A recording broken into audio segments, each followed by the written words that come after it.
Hello दोस्तों, स्वागत है हमारे इस वीडियो में।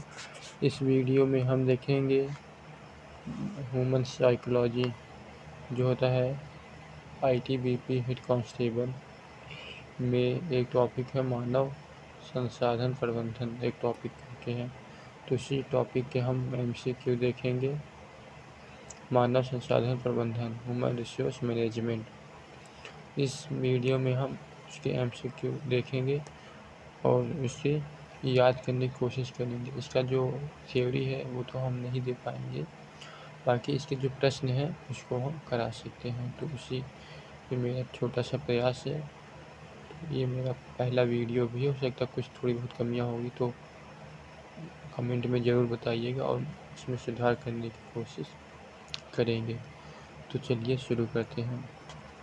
तो इसका पहला प्रश्न है कि बुनियादी प्रबंधकीय कौशल है, इनमें से कौन सा बुनियादी प्रबंधकीय कौशल है? तो ऑप्शन ए है निगरानी के लिए, बी प्रेरणा देना, या सी उत्तेजित करना, या ऑप्शन डी कि इन सभी। तो इसका हम उत्तर देखेंगे।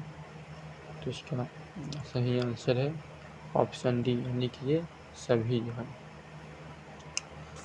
इसमें जो ये है ऑप्शन नंबर डी, बुनियादी प्रबंधकीय कौशल क्या है? निगरानी के लिए भी, प्रेरणा देना, उत्तेजित करना, ये सभी बुनियादी प्रबंधकीय में आते हैं। आगे देखते हैं क्वेश्चन नंबर दूसरा। नौकरी के उद्देश्यों की तुलना में वास्तविक उपलब्धियां, नौकरी के उद्देश्यों की तुलना में वास्तविक उपलब्धियां क्या होती हैं?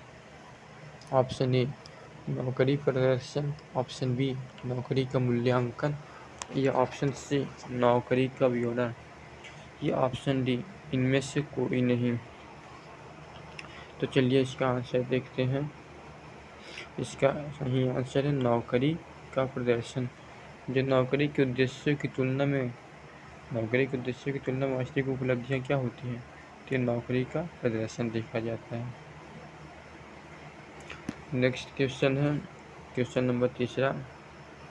मानव संसाधन नियोजन में 4 अलग अलग चरण शामिल हैं, इनमें से एक चरण है।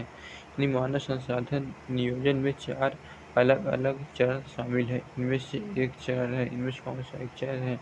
हालांकि इस प्रश्न को बताने के लिए इसका थ्योरी का ज्ञान होना चाहिए था, क्योंकि इसमें जो 4 चरण है उन चारों को हमें मालूम होना चाहिए, ताकि हम आगे क्वेश्चन को सॉल्व करने में आसानी होगी और आगे आने वाले क्वेश्चन भी गलत नहीं होते। तो कोई बात नहीं, हम थ्योरी जहाँ तक हो सकेगा तो ले आएंगे।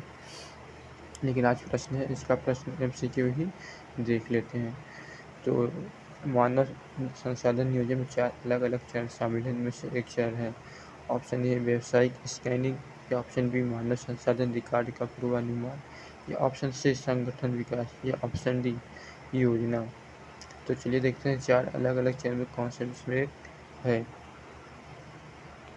तो इसका सही आंसर ऑप्शन बी है। ऑप्शन बी में क्या है कि मानव संसाधन रिकॉर्ड का पूर्वानुमान। एक मानव संसाधन नियोजन में 4 अलग चरण होते हैं, उनमें से एक मानव संसाधन रिकॉर्ड का पूर्वानुमान करना होता है। चलिए नेक्स्ट क्वेश्चन देखते हैं। क्वेश्चन नंबर 4 है कि राजनीतिक मानव संसाधन प्रबंधन इनमें से क्या है? रणनीतिक मानव संसाधन प्रबंधन क्या है? इसमें से सक्रिय या रिएक्टिव या दोनों, या ऑप्शन डी इनमें से कोई नहीं। तो इसका सही आंसर देखते हैं हम। ऑप्शन सी, यानी कि इनमें से दोनों है। ये रणनीतिक मानव संसाधन प्रबंधन जो होता है वो सक्रिय रिएक्टिव दोनों होता है। चलिए आगे चलते हैं। Question number 5। नौकरी का मूल्यांकन निम्नलिखित पर आधारित है। जो नौकरी का मूल्यांकन होता है वो निम्नलिखित किस पर आधारित होता है? निष्पादित किए जाने वाले कार्य की जटिलता, या नौकरी के लिए आवश्यक वैचारिक कौशल, या नौकरी के लिए सापेक्ष नौकरी का मूल्य, या नौकरी के लिए आवश्यक शारीरिक कौशल। तो चलिए इसका आंसर देखते हैं। इसका सही आंसर है निष्पादित कार्य की जटिलता, यानी कि इसका ऑप्शन ए जो है वही सही होगा कि नौकरी का मूल्यांकन निम्नलिखित पर आधारित होता है, निष्पादित किए जाने वाले कार्य की जटिलता। जितने का आप जटिलता कार्य को कर सकते हैं वही अपनी नौकरी का मूल्यांकन दिखाएगा। Option number C 6। खाली स्थान दक्षता और प्रभावशीलता दोनों का एक प्रदर्शन माप है। जो खाली स्थान, इसमें कौन सा ऑप्शन आएगा? दक्षता और प्रभावशीलता दोनों का एक प्रदर्शन माप है, तो इसका ए ऑप्शन है संगठनात्मक व्यवहार, या ऑप्शन बी संगठनात्मक नागरिकता, या सी कर्मचारी उत्पादकता, या ऑप्शन डी इनमें से कोई नहीं। तो इसका आंसर देखते हैं, तो ऑप्शन नंबर सी है इसका जो होगा कर्मचारी उत्पादकता। तो इसका खाली स्थान पर रख के फिर से देखते हैं कि कर्मचारी उत्पादकता दक्षता और प्रभावशीलता दोनों का एक प्रदर्शन माप है। चलिए क्वेश्चन नंबर 7 पे चलते हैं। कौन सी निष्पादन मूल्यांकन पद्धतियाँ बहुत समय लेती हैं? कौन सी निष्पादन मूल्यांकन पद्धतियाँ बहुत समय लेती हैं? तो ऑप्शन ए निबंध विधि, या ऑप्शन बी रेटिंग स्केल, या ऑप्शन सी गंभीर घटना, या ऑप्शन डी परीक्षण और अवलोकन। तो चलिए इसका आंसर देखते हैं। इसका सही आंसर ऑप्शन ए है जो कि है निबंध विधि। यानी कि कौन सी निष्पादन विधि पद्धतियाँ बहुत समय लेती है, तो इसमें है निबंध विधि जो है बहुत समय लेती है। चलिए आगे देखते हैं। Question number 8। निम्नलिखित में से कौन सा कर्मचारी प्रशिक्षण का लाभ है? कौन सा कर्मचारी प्रशिक्षण का लाभ है?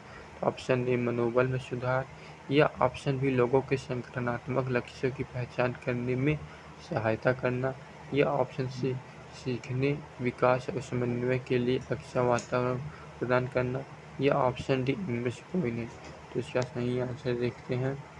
इसका सही आंसर ऑप्शन बी है जो कि है लोगों के संगठनात्मक लक्ष्यों की पहचान करने में सहायता करना।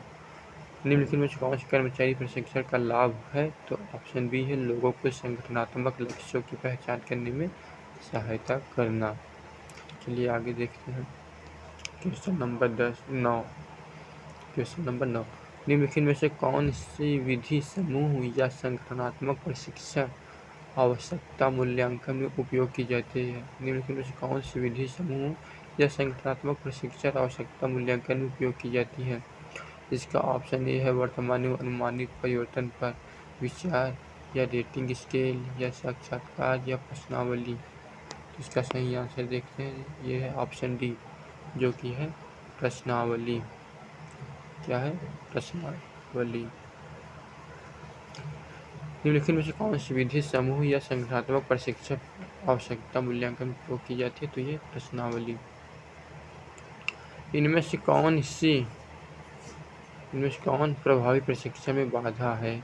ये जो चारों ऑप्शन है इनमें से कौन सा ऑप्शन है जो प्रभावी प्रशिक्षण बाधा है? तो करियर नियोजन कार्यशाला, या प्रशिक्षण पर कुल व्यय अपर्याप्त सलाह, या करियर परामर्श। तो इसका ऑप्शन देखते हैं। ऑप्शन बी है जो कि है प्रशिक्षण पर कुल अपर्याप्त जो है बाधा है, प्रशिक्षण में एक बाधा है। दोस्तों ये आज की 10 क्वेश्चन थे और मैं ऐसे ही वीडियो ले आता रहूँगा। जो भी कमियाँ होंगी कमेंट में बता दीजिएगा, और ऐसे वीडियो अगर आप चाहते हैं मैं ले आऊँ तो इसलिए आप लाइक सब्सक्राइब जरूर करिएगा, और हो सके तो शेयर कर दीजिएगा। तो चलिए आज यहीं पे ख़त्म करते हैं। बहुत बहुत धन्यवाद।